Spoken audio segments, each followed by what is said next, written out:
Aking third session ng aking lip blush today. Ayan. So, ganito yung itsura niya.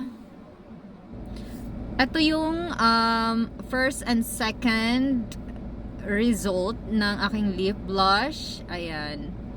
Maganda siya as in. Promise. Looks natural lang talaga siya. But, optional lang to. Kung gusto nyo ng third session, up to you.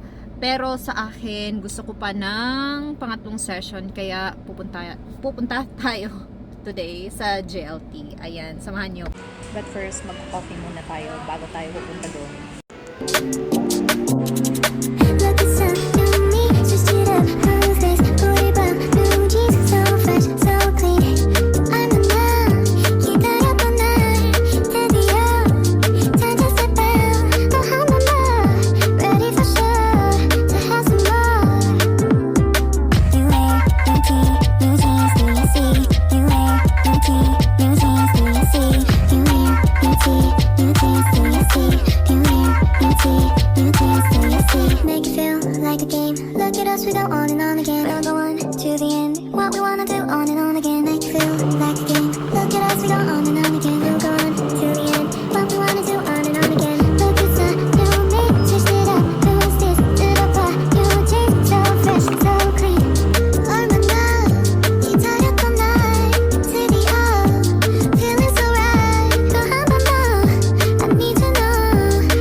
Ang magapa.